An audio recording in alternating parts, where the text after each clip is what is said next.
Sempre que embarcamos em um avião, depositamos nossa confiança nas mãos dos pilotos. E sempre que os pilotos entram na cabine, eles depositam sua confiança nos computadores. Trata-se de uma relação complexa entre homem e máquina. E quando ela não funciona perfeitamente, um desastre pode ocorrer a qualquer momento. Cuidado, vamos virar! Não sabíamos se íamos viver ou morrer. Piloto automático! Decisões de vida e morte precisam ser tomadas em segundos. A desorientação pode matar passageiros e tripulação. Voar, nos dias de hoje, é uma tarefa bastante complexa. O piloto é sempre a última linha de defesa. Quando o pior acontece, a pergunta é: quem está no comando?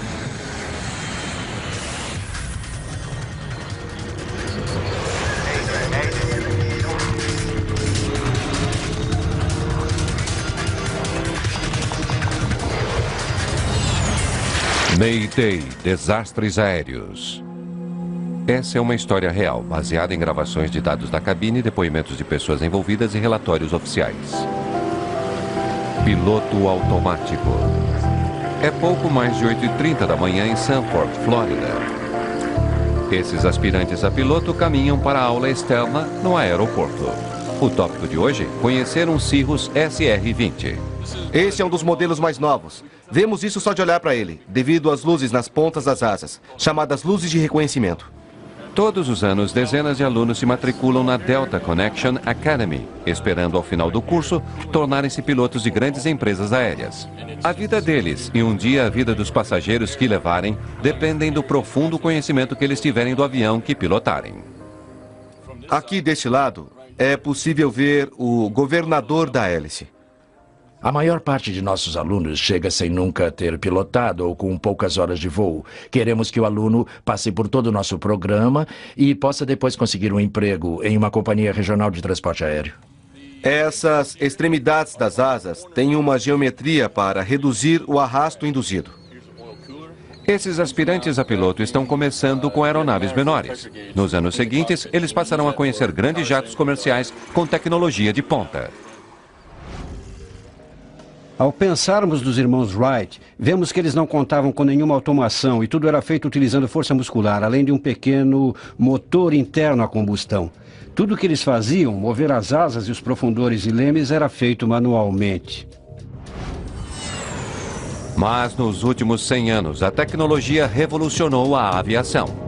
Os pilotos partilham a cabine com sistemas automáticos de computador, que controlam praticamente cada aspecto do voo.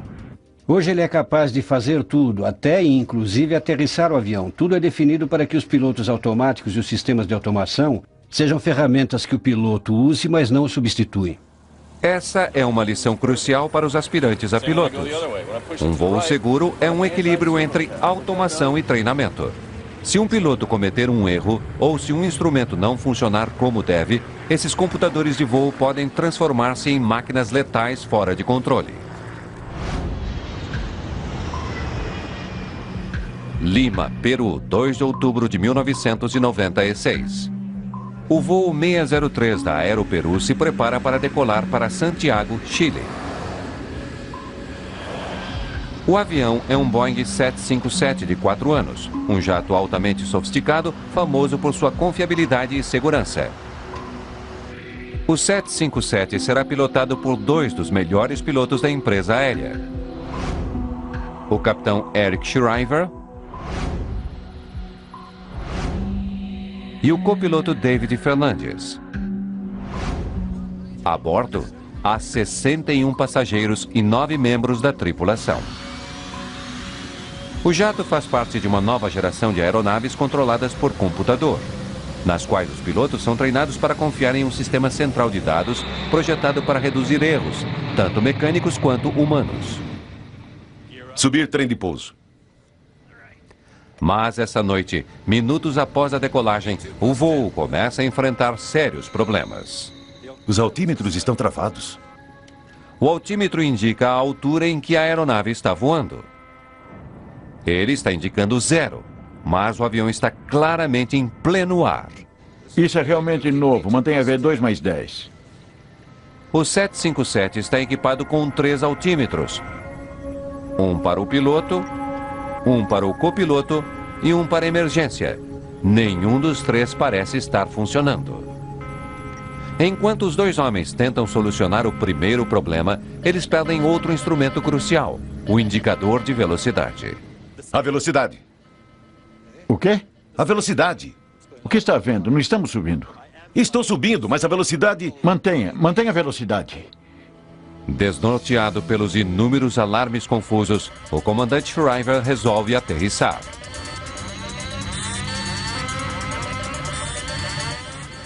Torre de Lima, Aeroperu 603.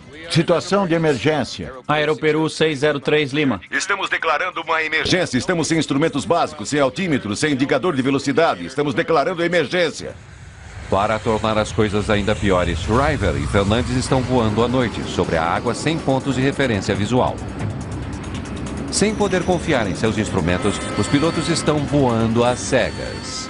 Era possível controlar o avião, mas primeiro tínhamos que verificar o que havia de errado. É muito fácil, depois que a coisa acontece sentado aqui em uma poltrona em um belo dia ensolarado, dizer: isso é o que devia ter sido feito.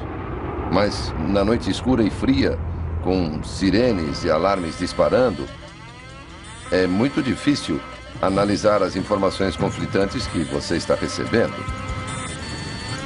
Sem poder contar com seus instrumentos, os pilotos precisam depender de informações do pessoal de terra. Pode nos dar a velocidade, por favor, se nos tiver no radar? Sim, afirmativo. 10 segundos atrás, vocês pareciam estar subindo a nível 6.000 pés, 22 milhas sul, no rumo 195. Entendido. Estamos indo para o rumo 190 e estamos a 7.000 pés no altímetro. Sim, afirmativo. Vocês estão chegando. Ainda enquanto tentam voltar para o aeroporto, as panes na cabine aumentam. Os sistemas alertam que eles estão acima da velocidade. Velocidade em excesso. Eles estão voando rápido demais. Acione os freios de velocidade. Agora, soa o aviso de stall.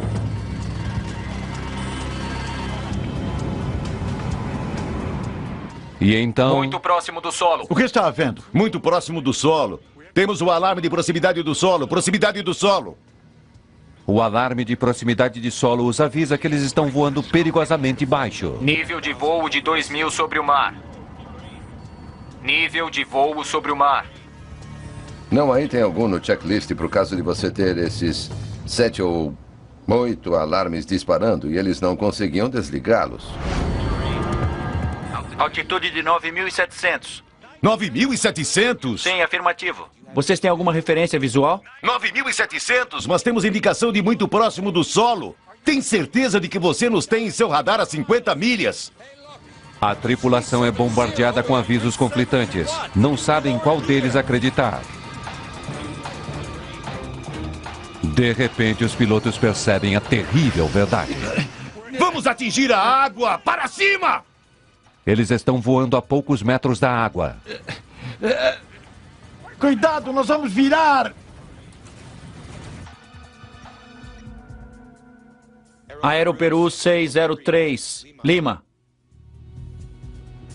Aéreos, no Nat Geo.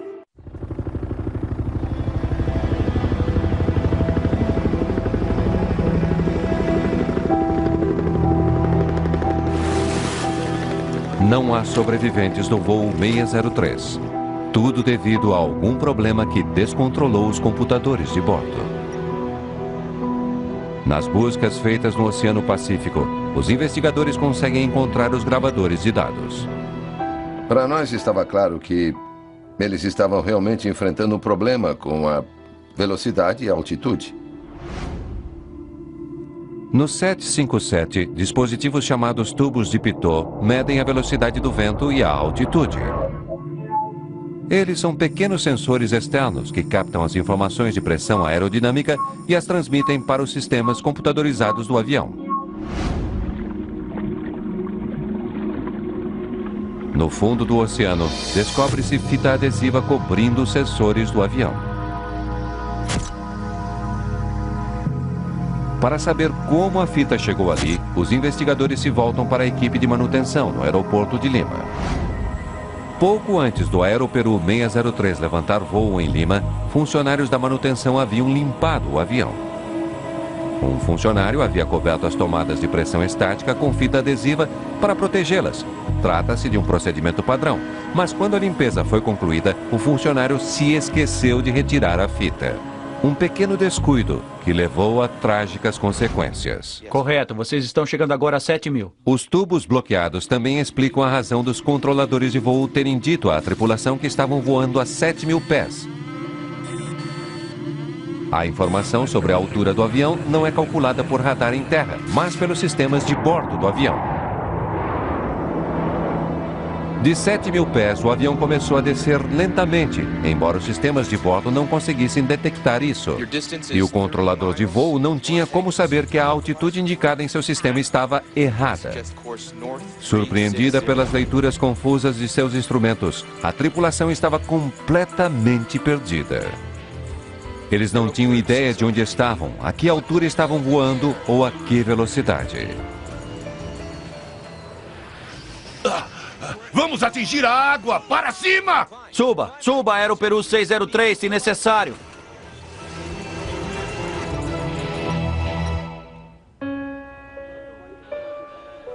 O voo da Aeroperu foi uma lição mortal sobre como os pilotos se tornaram dependentes de seus sistemas automáticos de voo e como podem ficar impotentes quando esses sistemas não funcionam. Aspirantes a piloto precisam compreender a complexa tecnologia no cerne de seus aviões. Quando alguma coisa dá errado, eles precisam saber quem está no controle, pois mesmo um piloto experiente pode depender demais de seus sistemas. E ao fazer isso, um desastre pode ocorrer a qualquer momento.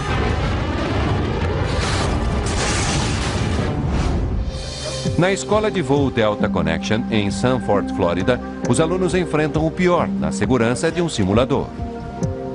Nenhum aluno pode se formar a não ser que consiga lidar com problemas que eles talvez nunca venham a enfrentar no mundo real.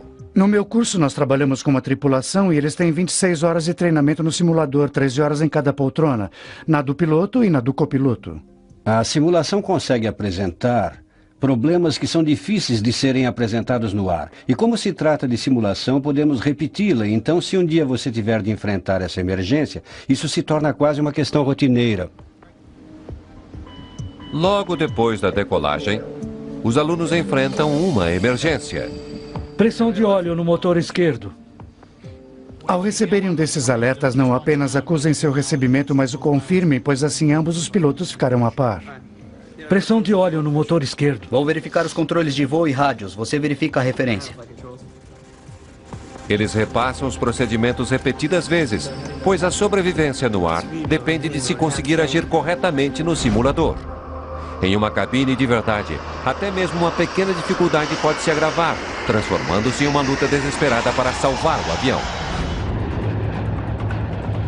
19 de fevereiro de 1985. O voo 006 da China Airlines está caindo sem controle. Nenhuma resposta, comandante! Velocidade do ar 8 nós e caindo! Um dos motores parou. Nenhuma resposta. Os instrumentos parecem não fazer sentido algum. As pessoas eram jogadas para cima como pipoca, chocando-se contra a cabine. Não sabíamos se íamos viver ou morrer. O 747 cai mais de 10 quilômetros em 2 minutos. Os pilotos mal conseguem manter o avião no ar. O avião está totalmente fora de controle. Ele vai bater. O jato mergulha de nariz em direção ao Oceano Pacífico. E então, apenas momentos antes do impacto, a tripulação recobra o controle do avião. Controle de Auckland, Dynasty 006. Estamos declarando emergência. Dynasty 006, controle de Auckland. Pista liberada, pode descer quando o piloto assim decidir. Depois de sobreviver a uma tremenda queda, o comandante Min Yuan-Hu faz uma aterrissagem tranquila e dentro dos padrões.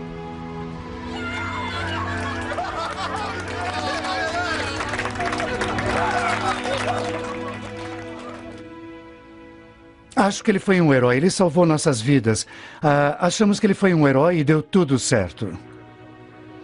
24 passageiros sofrem ferimentos leves e um membro da tripulação é hospitalizado e logo liberado. Mas o 747 parece ter atravessado uma zona de guerra. Partes de todo o revestimento do estabilizador horizontal foram arrancadas como se um tornado as tivesse atingido ou um guindaste as tivesse despedaçado. Os investigadores logo percebem que os danos ao avião não foram a causa do problema, mas na verdade ocorreram durante o violento mergulho da aeronave. Eles investigam os registros de manutenção e os registros de voo, tentando determinar a causa do incidente quase fatal. Dentro do avião, os investigadores encontram uma válvula gasta. Isso induzia diretamente à falha do quarto motor do avião, mas não deveria ter levado o avião a despencar dos céus. Motor 4 parado. A perda de empuxo em um avião com 4 motores é um incidente de menor gravidade. Trata-se de um incidente com o qual é preciso lidar, mas o avião voará com 3 motores sem problemas. Não acredito que eu tenha sido... O comandante diz aos investigadores que, enquanto a tripulação estava lidando com o motor que apresentava problema, ele deixou o piloto automático assumir o controle do avião. Mas nesse 747, o piloto automático não controla o leme. O piloto automático é acionado para estabilizar o avião. Se alguma coisa dá errado, o sistema tenta responder. Com mais potência na asa esquerda, o jato da China Airlines começou a virar para a direita. O piloto automático respondeu usando os ailerons do avião, tentando manter o 747 em linha reta. Mas os ailerons não conseguiram resolver o problema. O avião continuava virando. Para evitar que ele virasse para a direita, deveria ter acionado o leme. É possível que tenha esquecido que o piloto automático não usa o leme. Pode ter suposto também que o piloto automático estivesse apenas pilotando o avião como um ser humano, o que não era verdade. Concentrado no mau funcionamento de seu motor, o comandante Ho deixou o piloto automático no controle. Mas sem a ajuda do leme, os ailerons não estavam conseguindo manter o avião nivelado. A virada suave tornou-se mais acentuada. O avião começou a perder velocidade e, no final, foi aquele pequeno erro de pilotagem. Foi o fato de o piloto não ter acionado o pedal do leme esquerdo que levou a tudo aquilo. Virando para a direita. Velocidade indicada 230. Enfrentando problemas cada vez maiores, o comandante finalmente assume o controle do avião. Estávamos virando para a direita. Estou desligando o piloto automático.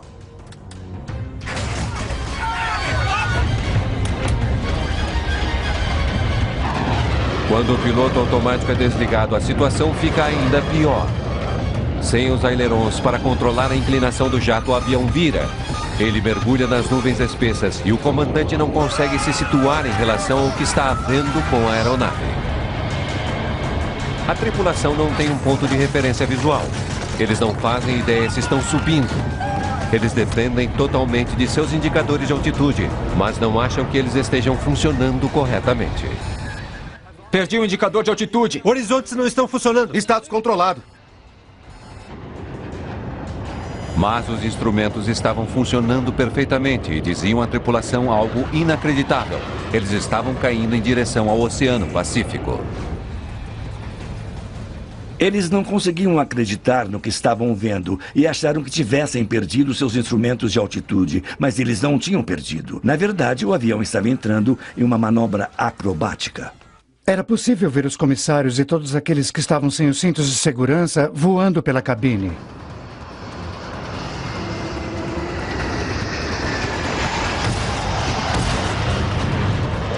Somente quando o avião sai das nuvens é que o comandante Ho consegue reaver o controle de sua aeronave. Consigo ver o horizonte. Pois agora ele tem uma referência visual. Quando o comandante Ho conseguiu assumir o controle total do avião, era quase tarde demais. O mergulho quase fatal enfatiza a necessidade dos pilotos evitarem confiar demais em seus computadores.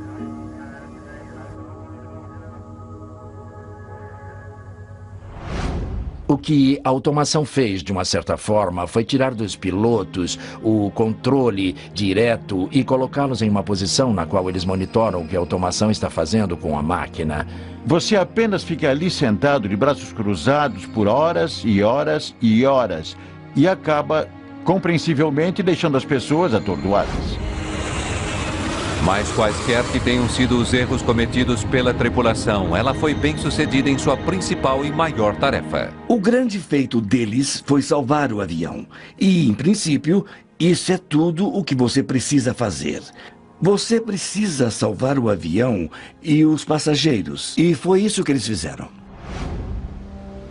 Aspirantes a piloto praticam situações de emergência repetidas vezes, para se certificarem de que, em caso de desastre, eles saibam agir corretamente. A automação é um auxílio enorme em voos de grande distância, mas se uma tripulação não compreender completamente como seu avião funciona, ela pode rapidamente se ver em situação da qual não conseguirá escapar. Piloto automático ligado. Piloto automático ligado. 10 anos depois do acidente da China Airlines, outra tripulação é desnorteada por um piloto automático ainda mais complicado e não consegue assumir o controle até que seja tarde demais.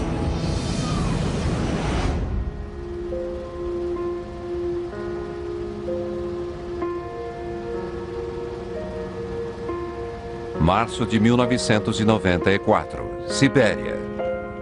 Equipes de busca vasculham os destroços do voo 593 da Russian International Airlines. Todas as 75 pessoas a bordo estão mortas. O avião era um dos mais novos da frota, um Airbus A310 de construção europeia. Ao escutar a gravação da cabine, os investigadores ficam chocados com o que ouvem. Estou virando para a esquerda, para a esquerda! Vozes de crianças na cabine.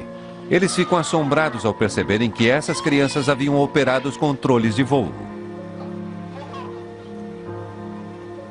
As crianças eram o filho e a filha do piloto em comando, o comandante Yaroslav Kudrinsky. Os investigadores começam a juntar as partes de uma história quase inacreditável. Na noite de 22 de março de 1994, o voo 593 começa sua viagem de 10 horas para Hong Kong. Depois de várias horas, a aeronave está em voo de cruzeiro com o piloto automático. A bordo estão duas crianças fazendo seu primeiro voo internacional, Yana e Eldar Kudrinsky. Um amigo da família e colega piloto traz as crianças para verem o pai. Oi, papai. Esse é o copiloto, Igor Piskarev. É o início de uma cadeia de acontecimentos fatais. O que acha do nosso novo avião? É muito legal. É incrível. O voo 593 está agora a mais de 2.000 milhas a leste de Moscou, quase no centro da Sibéria. Seguro de que o piloto automático esteja controlando o avião, o comandante Kudrinsky permite que seus filhos se sentem na poltrona do piloto e segurem os controles. Ao contrário do voo 747 da China Airlines, o piloto automático mais sofisticado desse jato consegue controlar todas as partes do avião, incluindo o leme. Na verdade, a leve pressão de Eldar sobre os controles desliga a parte do piloto automático. Eldar está agora controlando manualmente os ailerons do jato. Sem que seja perceptível no início, o avião começa a se inclinar. Ninguém na cabine reage à gradual alteração de direção. E o próprio projeto do avião oculta o fato do avião estar à beira de um desastre. Claro, eu fiz.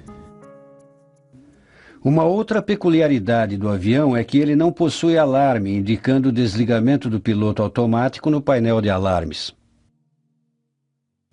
Enquanto nossos aviões russos disparam um alarme em uma situação dessas.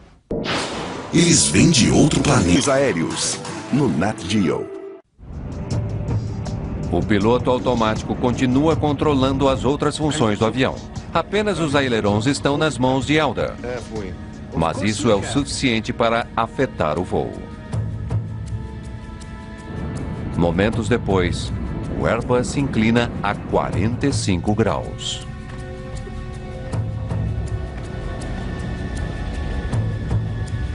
A força da virada faz com que todos fiquem presos às suas poltronas.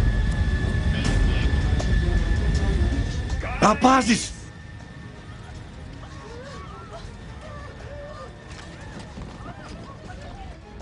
O aumento da força da gravidade dificulta o acesso aos controles. Certo. Segure o manche. Eldar é o único com as duas mãos nos controles. Vire!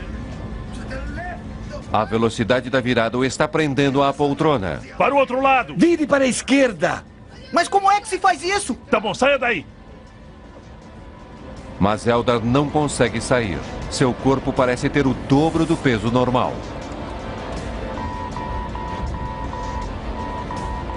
De repente soa um alarme. O piloto automático está se desligando. Quando o jato alcança uma posição tão extrema, o piloto automático é projetado para desligar completamente. Trata-se de um recurso de segurança que coloca o piloto de volta ao controle total da aeronave. Mas, nesse caso, é um adolescente que está na poltrona do piloto. O avião começa a mergulhar em direção ao solo. Para a esquerda, o solo está logo ali! O avião mergulha a uma velocidade incrível, mais de 200 metros por segundo. Para os passageiros, isso é equivalente a um elevador que de repente despenca. Sai daí! O comandante Kudrinski luta e volta à poltrona do piloto, mas é tarde demais para salvar o voo 593.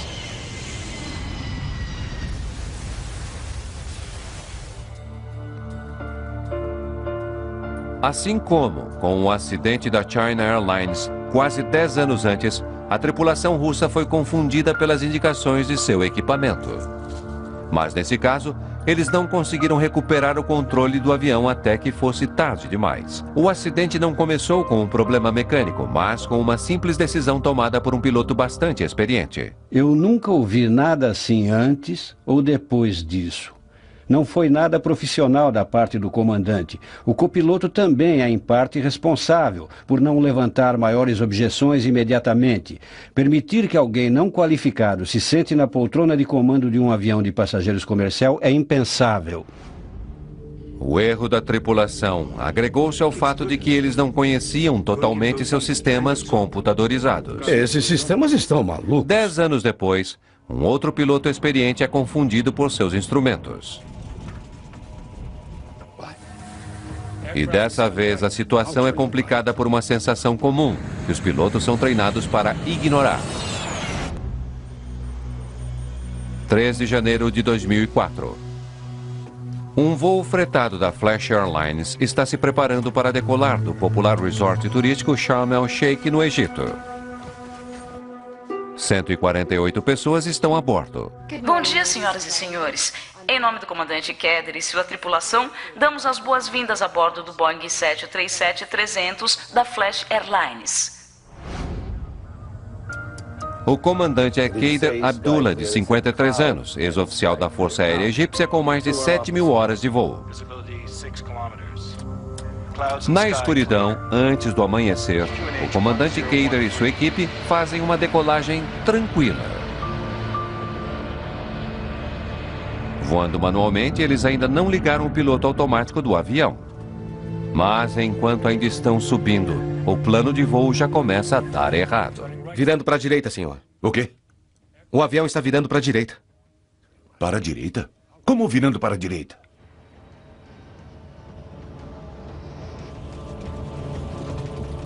Inclinando. Piloto automático. Piloto automático no comando. Piloto automático! Piloto automático! Sem piloto automático, comandante.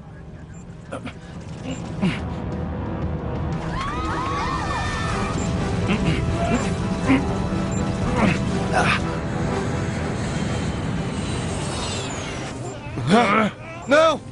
Meu Deus! Meu Deus!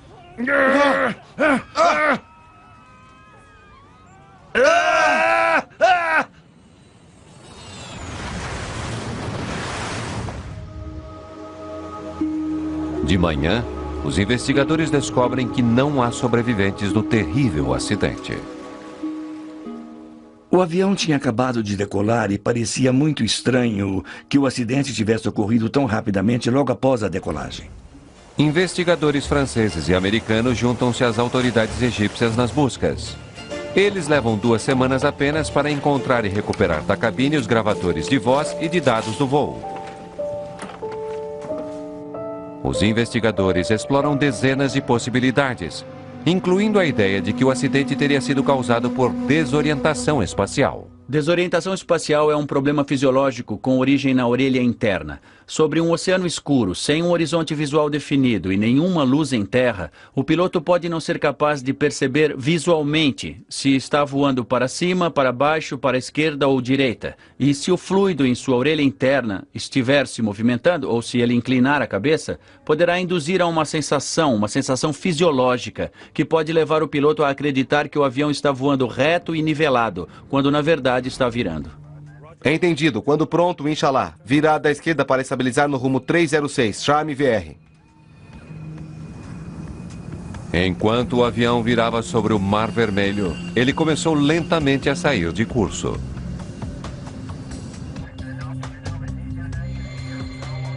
Mas o piloto não diz nada. Ele parece não se dar conta das alterações em seu plano de voo.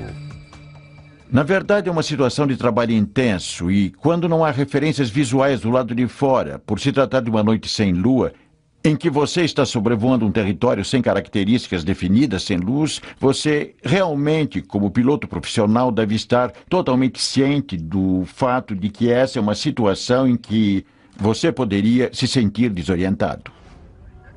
Não se sabe exatamente o que o comandante notou. O que se sabe é que a aeronave se inclinou lentamente para a direita. Virando para a direita, senhor. O quê? O avião está virando para a direita. Como virando para a direita?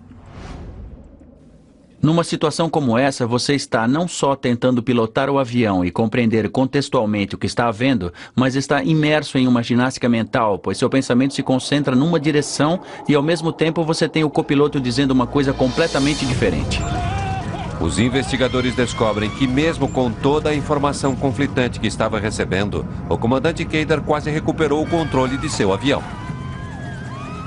É interessante que a recuperação começa quando o avião vira para o litoral. As luzes na costa teriam dado ao piloto uma visão clara e inconfundível da altitude da aeronave. Este é o momento em que a desorientação desaparece e este é o momento em que tem início a recuperação. Infelizmente, não há tempo suficiente para salvar o avião. O trágico é saber que o comandante Kader tinha diante dele todas as informações de que precisava para salvar o avião. O importante, quando a pessoa está com desorientação espacial, é confiar totalmente nos seus instrumentos. Eles estão lhe dizendo a verdade. E seja qual for a sua sensação, trata-se de uma limitação dos seres humanos. Confie nos instrumentos. Esta é uma lição trabalhada com afinco todos os dias na Academia Delta Connection. Brian Patrician é um dentre as dezenas de alunos aqui que querem pilotar jatos comerciais de passageiros. Um objetivo que ainda está a anos de distância. Devo ficar entre 5 e 6 anos numa empresa regional, antes de ir para as empresas grandes. É um percurso característico. Membros veteranos da tripulação de empresas que fazem voos internacionais têm, em geral, milhares de horas de voo, mas cada um deles começou do zero. Há um ditado bastante antigo que diz o seguinte: quando sentir que não está aprendendo mais nada na aviação, dê o fora, pois você vai se machucar. O treinamento é constante, treinamento periódico é uma parte integral de um voo seguro. A razão de termos hoje o nível de segurança que temos deve-se em grande parte à adequação e abrangência do treinamento. Confiar em seus instrumentos, em sua automação, é uma das lições mais fundamentais do treinamento de voo. Viu como que é? Coloque a chave e dê partida no motor.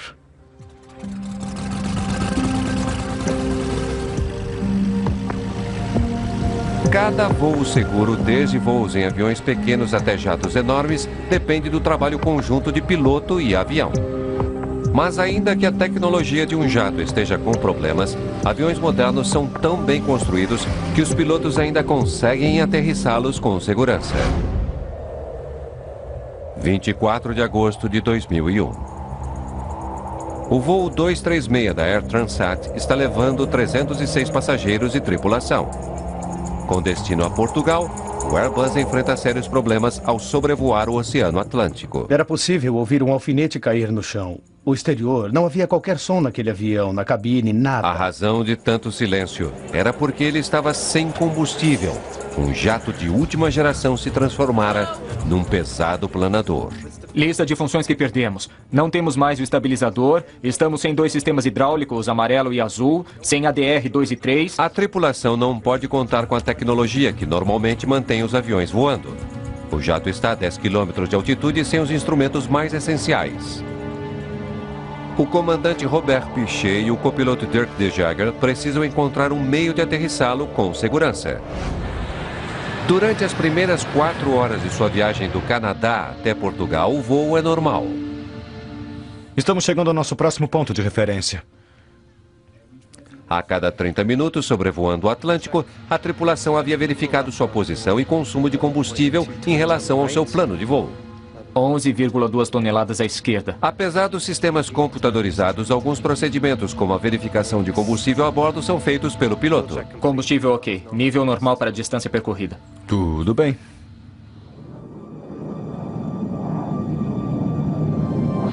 Mas então, um pequeno alarme quebra o clima de rotina na cabine. Olha só. Um sinal de alerta. Temperatura do óleo baixa, pressão do óleo alta no motor número 2. O computador mostra que a temperatura do óleo está baixa no motor número 2. Mas mostra também que a pressão do óleo está alta. Uma indicação de temperatura baixa de óleo normalmente indica uma leitura errada, um sensor com problema. Em geral, as temperaturas não diminuem, elas aumentam. Uma temperatura baixa de óleo não inspiraria preocupação. A pressão de óleo alta é uma indicação bastante estranha. É algo bastante raro. Na verdade, eu nunca ouvi sobre isso. As leituras de óleo são tão incomuns que os pilotos acreditam que elas possam indicar um erro do computador. Mas o comandante e o copiloto continuam monitorando os níveis de óleo. 30 minutos depois do primeiro alarme, soa um outro alarme no Airbus. Alarme de desbalanceamento de combustível. Nunca vi isso antes. Siga o procedimento do checklist. Vou contatar o controle de tráfego aéreo. No Airbus 330, a maior parte do combustível fica em tanques grandes nas asas. O computador detectou que o nível de combustível no tanque da direita estava significativamente mais baixo do que o nível do da esquerda. O manual de voo recomenda a transferência de combustível através de uma válvula especial de alimentação cruzada. O combustível irá então passar de um tanque para o outro. Ao iniciar o procedimento de alimentação cruzada para corrigir o desequilíbrio de combustível, a ação de restauração deve começar muito rapidamente. Em outras palavras, a situação não deve continuar a piorar. Ainda que a tripulação esteja seguindo o procedimento adequado, a situação realmente piora. O combustível não está aumentando nos tanques da asa direita. Como é que está a quantidade? Está muito baixa, espere. Há muito menos combustível do que deveríamos ter. Parece que há um vazamento. Verifique outra vez.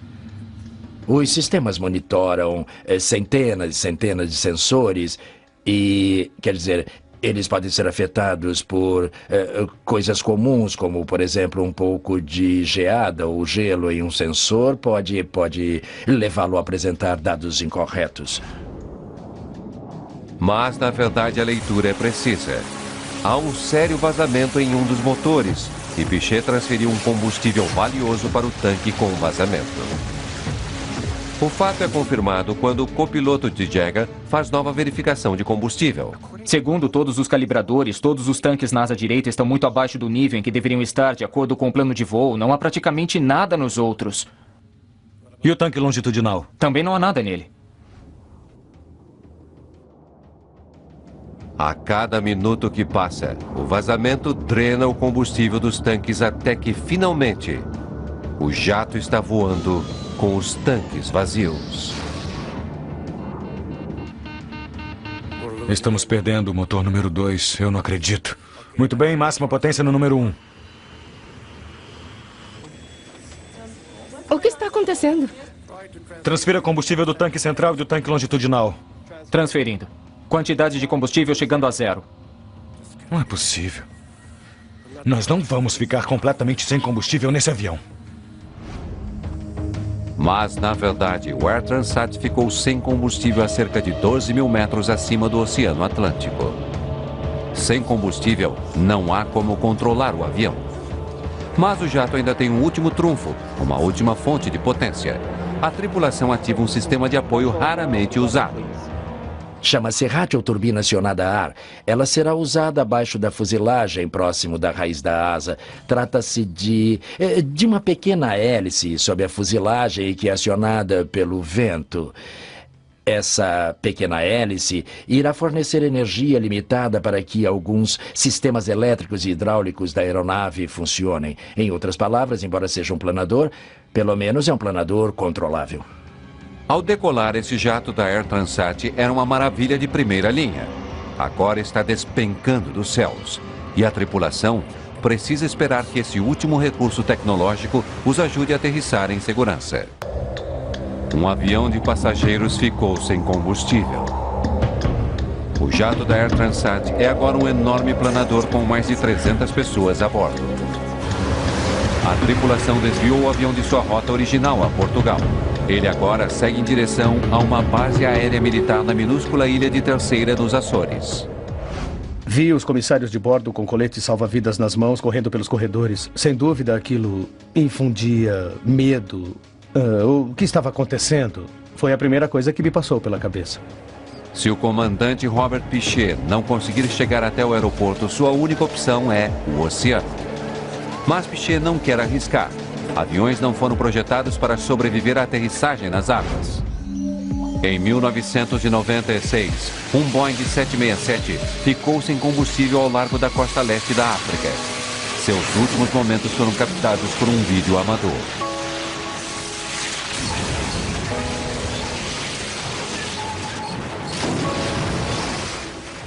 Das 175 pessoas a bordo do jato da Ethiopian Airways, somente 50 sobreviveram.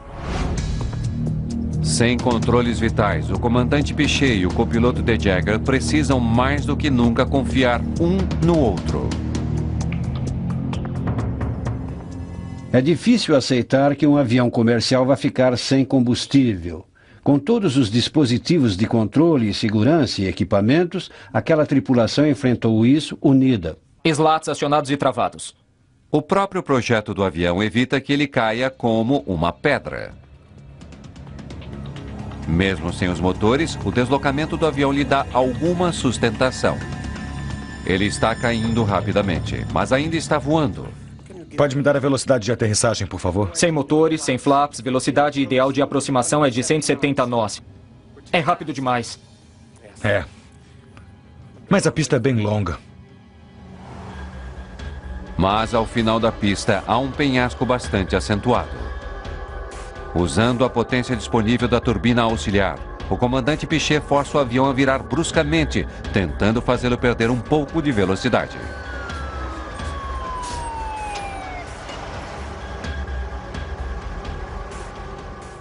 O avião estava em um ângulo de quase 45 graus. Eu pensei que ele fosse virar completamente e mergulhar de bico.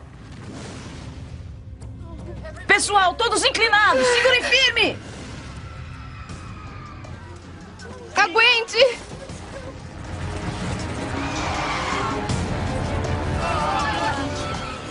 Pneus estourando!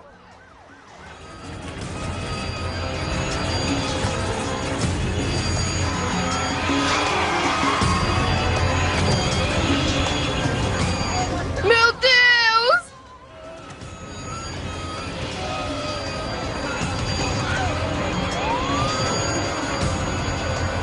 Depois de estourar 8 pneus, o avião finalmente para no meio da pista.